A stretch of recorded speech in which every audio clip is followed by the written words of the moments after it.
അപ്പോൾ ഇന്നത്തെ നമ്മുടെ റെസിപ്പി എന്ന് പറയുന്നത് ഉച്ചക്കലത്തെ ചോറും കുറച്ച് കറികളും കൂടിയിട്ടാണ് കേട്ടോ. സിമ്പിളായിട്ടുള്ള രീതിയിലുള്ള കറികളാണ്. ഇതിലുണ്ടാക്കിയിട്ടുള്ള എല്ലാ കറികളും നമുക്കൊരു ദിവസം ചോറിലേക്ക് വേണമെന്നൊന്നുമില്ല കേട്ടോ. ഏതെങ്കിലും ഒന്നോ രണ്ടോ ഐറ്റംസ് കൂട്ടിയിട്ട് തന്നെ നമുക്ക് വയറ് നിറയെ ചോറ് കഴിക്കുക.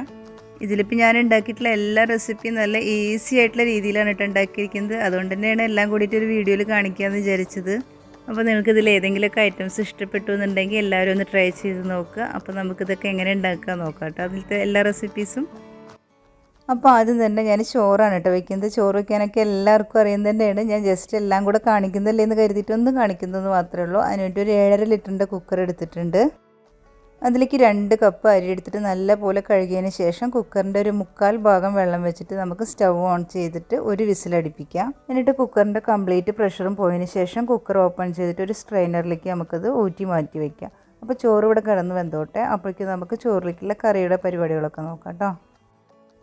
ഇനി നമുക്ക് ചോറിൻ്റെ കൂടെ കഴിക്കാൻ വേണ്ടിയിട്ട് ഒരു ചെമ്മീൻ ഫ്രൈ ആണ് കേട്ടോ ഉണ്ടാക്കാൻ പോകുന്നത്. അതിനുവേണ്ടി ഒരു 1/2 കിലോ ചെമ്മീൻ എടുത്തിട്ട് നല്ല പോലെ കഴുകി വൃത്തിയാക്കി കൊടുത്തിട്ടുണ്ട്. അതിലേക്ക് കുറച്ച് ഭാഗം തല ഉള്ളതും കൂടിയിട്ടുണ്ട്, കുറച്ച് തല ഇല്ലാത്തതും ഉണ്ട്. അതിലേക്ക് ഞാൻ 2 ടീസ്പൂൺ കാശ്മീരി മുളക് പൊടി ഇട്ട് കൊടുത്തിട്ടുണ്ട്. ഇനി ഒരു 1/2 ടീസ്പൂൺ മഞ്ഞൾപ്പൊടി ഇട്ട് കൊടുക്കാം. ഇനി ഇതിലേക്ക് ആവശ്യത്തിന് ഉപ്പ് ഇട്ട് കൊടുക്കുക. പിന്നെ ഒരു ചെറുനാരങ്ങയുടെ പകുതി എടുത്തിട്ട് അതിൻ്റെ നീരും കൂടെ ഒഴിച്ചു കൊടുക്കുന്നുണ്ട്. വലിയ ചെറുനാരങ്ങ ആയതുകൊണ്ടാണ് കേട്ടോ പകുതി എടുത്തിരിക്കുന്നത്. ഇനി നിങ്ങളുടെ കയ്യിൽ ചെറുനാരങ്ങ ഇല്ലയെന്നുണ്ടെങ്കിൽ വിനീഗർ ഒഴിച്ചു കൊടുത്താൽ മതി. എന്നിട്ട് നല്ല പോലെ മസാല പറ്റിയിട്ട് നമുക്ക് ബാക്കിയുള്ള കറികളൊക്കെ ആവുന്നവരെ അത് മസാല പിടിക്കാൻ വേണ്ടി ഒന്ന് മാറ്റി വയ്ക്കാം. ഇതിൽ കൂടെ ഞാനൊരു 4 പച്ചമുളക് എടുത്തിട്ട് അതും ഈ മീൻ മസാലയിൽ ഇട്ടിട്ട് ഒന്ന് മസാല പറ്റി എടുത്തിട്ടുണ്ട് കേട്ടോ. അത് നമുക്ക് ചോറിൽ കൂടെ കഴിക്കാൻ വേണ്ടി നല്ല ടേസ്റ്റാണ്. പൊരിച്ചെടുത്താൽ വെളിച്ചെണ്ണയിലൊക്കെ പൊരിക്കണം കേട്ടോ, എന്നാലേ ടേസ്റ്റ് ഉണ്ടാവുള്ളൂ. ഇനി നമ്മുടെ മീൻ മസാല പറ്റിയത് ഞാൻ ഫ്രിഡ്ജിൽ വെച്ചിട്ടുണ്ട്. അതവിടെ നിന്ന് മസാല പിടിക്കുമ്പോഴേക്കും നമുക്കൊരു മെഴുക്ക് പുരട്ടി ഉണ്ടാക്കാം. അതിന് വേണ്ടിയിട്ട് 1/2 കിലോ പാവയ്ക്ക എടുത്തിട്ടുണ്ട്. ഞങ്ങൾ കയ്പ്പിക്കാന്നാണ് കേട്ടോ പറയുക. അത് നമുക്ക് നന്നായിട്ട് ക്ലീൻ ചെയ്തതിന് ശേഷം കഴുകിയെടുക്കുക. കഴുകിയതിന് ശേഷം നല്ല പോലെ ചെറുതാക്കി കട്ട് ചെയ്യുക. നല്ല പോലെ കനം കുറച്ചിട്ട് ചെറിയ പീസുകളാക്കിയിട്ട് കട്ട് ചെയ്താൽ മതി കേട്ടോ, എന്നാലേ അത് വേവുള്ളൂ. എന്നിട്ട് തന്നെ ഞാൻ സിമ്മിലിട്ടിട്ട് ഒരു 10-20 മിനിറ്റോളം വേവിക്കും കേട്ടോ. കാരണം നല്ല പോലെ വെന്താലേ അതിന് ടേസ്റ്റ് ഉണ്ടാവുള്ളൂ.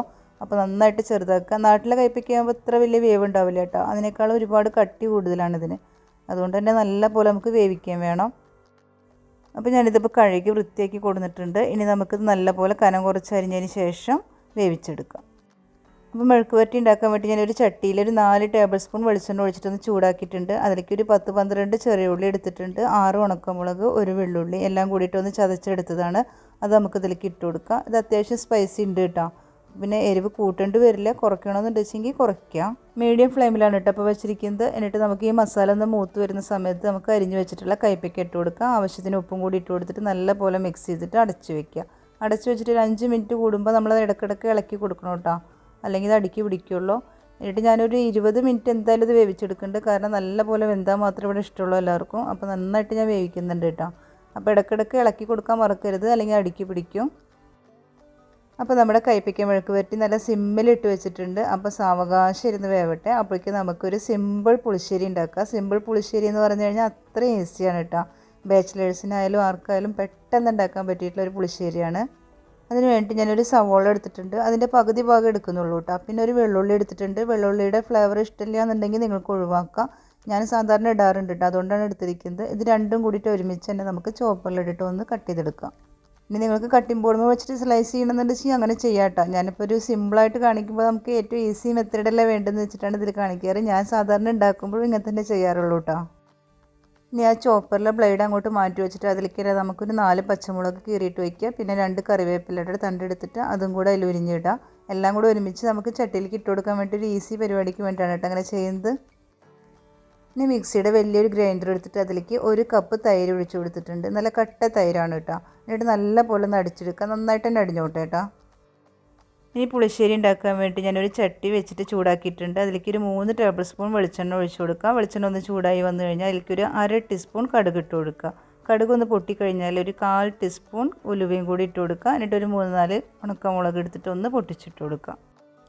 എന്നിട്ട് നമുക്ക് നേരത്തെ നമ്മൾ മാറ്റി വെച്ചിട്ടുണ്ടായിരുന്നുള്ള സവോളയും വെള്ളുള്ളിയും പച്ചമുളകും വേപ്പിലയും എല്ലാം കൂടിയിട്ടുള്ള ഒരു മിക്സ് ഉണ്ടല്ലോ, അത് നമുക്ക് ഇതിലേക്ക് ഇട്ട് കൊടുക്കുക. എന്നിട്ട് ആവശ്യത്തിന് ഉപ്പും കൂടി ഇട്ട് കൊടുക്കുക, പെട്ടെന്ന് വഴന്ന് കിട്ടാൻ വേണ്ടിയിട്ട്. അതിന് ശേഷം നന്നായിട്ട് മിക്സ് ചെയ്യുക. എന്നിട്ട് നല്ല പോലെ ഒന്ന് വഴറ്റിയെടുക്കുക കേട്ടോ. നന്നായി വഴന്ന് വന്നിട്ടുള്ള നമ്മുടെ മസാലയിലേക്ക് ഒരു 1/2 ടീസ്പൂൺ മുളക് പൊടി ഇട്ട് കൊടുക്കുക, 1/2 ടീസ്പൂൺ മഞ്ഞൾപ്പൊടിയും കൂടി ഇട്ട് കൊടുക്കുക. അതിന് ശേഷം നന്നായിട്ട് മിക്സ് ചെയ്യുക. ഉപ്പ് നോക്കണം കേട്ടോ, ഈ സമയത്ത് ഉപ്പൊക്കെ കറക്റ്റ് ആക്കുക. അതിന് ശേഷം നമ്മുടെ ഈ പൊടികളൊക്കെ നന്നായിട്ടൊന്ന് മൂത്ത് വന്നോട്ടെ. ഇപ്പോൾ നമ്മുടെ പൊടികളുടെ പച്ചമണമൊക്കെ മാറി നല്ലൊരു സ്മെല്ല് വന്നിട്ടുണ്ട്. ആ സമയം നമുക്കിതിലേക്ക് മിക്സിയിൽ അടിച്ച് വെച്ചിട്ടുള്ള നമ്മുടെ തൈരുണ്ടല്ലോ അത് ഒഴിച്ചു കൊടുക്കുക. എന്നിട്ട് നമ്മുടെ മിക്സിയുടെ ജാറിലേക്ക് ഒരു 1/4 കപ്പ് വെള്ളം ഒഴിച്ചിട്ട് ഒന്ന് ചുറ്റിച്ചിട്ട് ഇതിലേക്ക് ഒഴിച്ചു കൊടുക്കുക കേട്ടോ. ഇതിപ്പോൾ ഞാനൊരു തിക്കായിട്ടുള്ള പുളിശ്ശേരിയാണ് കേട്ടോ ഉണ്ടാക്കുന്നത്. നിങ്ങൾക്ക് നല്ല ലൂസിൽ വേണമെന്നുണ്ടെങ്കിൽ 1/4 കപ്പിന് പകരം 1/2 കപ്പ് വെള്ളം ഒഴിച്ചാൽ മതി. പക്ഷേ ഞാൻ പറയുകയാണെങ്കിൽ ഈ ഒരു തിക്നെസ് തന്നെ വേണം കേട്ടോ. അതാകുമ്പോൾ ടേസ്റ്റ് കൂടുതൽ. നിങ്ങൾക്ക് വേണമെന്നുണ്ടെങ്കിൽ 1/2 കപ്പ് വെള്ളം ഒഴിക്കാമെന്ന് മാത്രം. പിന്നെ നമ്മൾ ചട്ടിയിൽ തൈര് ഒഴിച്ചതിന് ശേഷം ഫ്ലെയിം കൂട്ടി വയ്ക്കുകയേ ചെയ്യരുത് കേട്ടോ. സിമ്മിലിട്ട് വെച്ചാൽ മതി. സിമ്മിലിട്ടതിന് ശേഷം നമ്മൾ പതുക്കെ ഒന്ന് ഇളക്കി കൊടുക്കുക. ഫ്ലെയിം കൂട്ടിക്കഴിഞ്ഞാൽ അത് അപ്പം തന്നെ പിരിഞ്ഞു പോകും കേട്ടോ. പിരിഞ്ഞു കഴിഞ്ഞാൽ പിന്നെ അതൊന്നിനും പറ്റില്ല. അപ്പോൾ മാക്സിമം നോക്കുക ഫ്ലെയിം കൂട്ടാതെ തന്നെ. എന്നിട്ട് ചെറുതായിട്ടൊന്ന് ഇളക്കി കൊടുക്കുന്നതിൻ്റെ ഇടയിൽ അതിൽ നിന്ന് ചെറുതായിട്ടൊരു ആവി വരുന്ന സമയത്ത് നമുക്കിത് ഓഫ് ചെയ്ത് കൊടുക്കാം. കുറച്ച് കറിവേപ്പിലയും കൂടി ഇട്ട് കൊടുത്താൽ മതി കേട്ടോ. എന്നിട്ട് അതങ്ങനെ ഓഫ് ചെയ്തിട്ട് അപ്പം തന്നെ അടച്ചു വയ്ക്കുക. ഒരു 10 മിനിറ്റിന് ശേഷം അത് സെർവ് ചെയ്യുക കേട്ടോ. നമുക്ക് ഉപ്പൊക്കെ നോക്കുക കേട്ടോ കറക്റ്റ് അല്ലേ എന്നുള്ളത്. അപ്പോൾ നമ്മുടെ പുളിശ്ശേരി അവിടെ റെഡി ആയിട്ടുണ്ട്. അപ്പോഴേക്കും നമ്മുടെ കുക്കറൊക്കെ ഒരു വിസിലടിച്ചിട്ട് ഞാൻ ഓഫ് ചെയ്തിട്ടുണ്ടായിരുന്നു കേട്ടോ. ഇപ്പോൾ അതിൻ്റെ പ്രഷർ കംപ്ലീറ്റ് പോയി. ഞാനൊരു സ്ട്രെയിനറിലേക്ക് അത് ഊറ്റി കൊടുക്കുകയാണ്. എന്നിട്ട് നമുക്കത് അടച്ച് വയ്ക്കാം. അങ്ങനെ നമ്മുടെ ചോറും റെഡി ആയിട്ടുണ്ട് കേട്ടോ. കുക്കറിൽ വെച്ച് വെച്ചിട്ട് ഒട്ടി പിടിച്ചിട്ടൊന്നുമില്ല. നമ്മൾ ചെമ്പിൽ വെക്കുന്ന അതേപോലെ തന്നെ ഒക്കെ സെപ്പറേറ്റ് ആയിട്ട് തന്നെ കിടക്കുന്നുണ്ട് കേട്ടോ. നല്ലൊരു ചോറായിട്ട് തന്നെ കിട്ടിയിട്ടുണ്ട്. നമുക്കത് അങ്ങോട്ട് മാറ്റി വയ്ക്കാം. ബാക്കിയുള്ള പണികളൊക്കെ ചെയ്യുന്നതിൻ്റെ ഇടയിൽ തന്നെ നമുക്ക് ഇടയ്ക്കിടയ്ക്ക് കൈപ്പയ്ക്കൊന്ന് ഇളക്കി കൊടുക്കണം കേട്ടോ. അല്ലെങ്കിൽ അത് അടുക്കി പിടിക്കുള്ളൂ. അപ്പോൾ നമ്മുടെ ചോറ് റെഡി ആയിട്ടുണ്ട്. ഇനി നമ്മൾ നേരത്തെ മസാല പറ്റി വെച്ചിട്ടുള്ള മുളകും ചെമ്മീനൊക്കെ ഉണ്ടല്ലോ അതൊന്ന് ഫ്രൈ ചെയ്തെടുക്കുക. അതിന് വേണ്ടി ഞാനൊരു പാൻ വെച്ച് ചൂടാക്കിയിട്ട് കുറച്ചധികം വെളിച്ചെണ്ണ ഒഴിച്ചിട്ടുണ്ട് കേട്ടോ. കാരണം ചെമ്മീനൊക്കെ പൊരിക്കുമ്പോൾ അത്യാവശ്യം വെളിച്ചെണ്ണ വേണം. അപ്പോൾ അതിലാദ്യം തന്നെ ഞാൻ ആ മുളകൊന്ന് ഫ്രൈ ചെയ്തെടുക്കുന്നുണ്ട്. അതിന് ശേഷം ചെമ്മീൻ ഇട്ട് കൊടുക്കുക.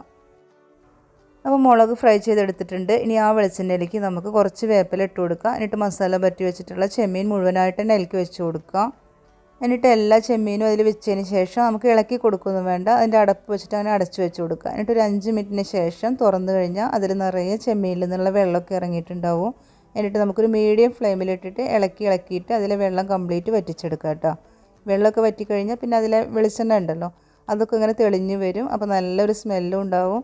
ആ ഒരു പരുവത്തിൽ നമുക്ക് കുറച്ച് കറിവേപ്പിലയും ഒരു ഇത്തിരി പച്ച വെളിച്ചെണ്ണയും കൂടെ ഒഴിച്ചു കൊടുത്തിട്ട് അതങ്ങനെ തന്നെ അടച്ചു വെച്ചിട്ട് നമുക്ക് ചോറിലേക്ക് കൂട്ടി കഴിക്കാം. ചെമ്മീനൊക്കെ ഓവറായിട്ട് വേവിച്ച് കഴിഞ്ഞാൽ ഒരു റബ്ബർ പോലെ ഉണ്ടാവുള്ളൂ കേട്ടോ. അതുകൊണ്ടാണ് നമ്മൾ നേരത്തെ ഒരു 5 മിനിറ്റ് അടച്ച് വെച്ചല്ലോ. ആ ഒരു വേവിക്കുന്നതിൽ തന്നെ ശരിക്കും ചെമ്മീൻ വെന്തിട്ടുണ്ടാവും. പിന്നെ നമ്മളിങ്ങനെ വെള്ളം വറ്റിച്ചെടുക്കുന്നുണ്ടല്ലോ. അപ്പോൾ ഈ ഒരു കുക്കിംഗ് ടൈം തന്നെ അതിന് മതി. അപ്പോൾ ഓവറായിട്ട് വേവിക്കണ്ട. അപ്പോൾ നമ്മുടെ എല്ലാ പണികളും ഏകദേശം ഒതുങ്ങി തുടങ്ങിയിട്ട് കൈപ്പയ്ക്കാൻ മെഴുക്ക് പുരട്ടിയും വെന്തിട്ടുണ്ട്. അത് ഞാൻ അങ്ങോട്ട് മാറ്റി വെച്ചു. ഇനി കുറച്ച് പപ്പടം പൊരിച്ചെടുക്കുക. പപ്പടം പെട്ടെന്ന് പൊരിച്ചെടുക്കാനുള്ള ഒരു പണിയാണ് കേട്ടോ ഇത്.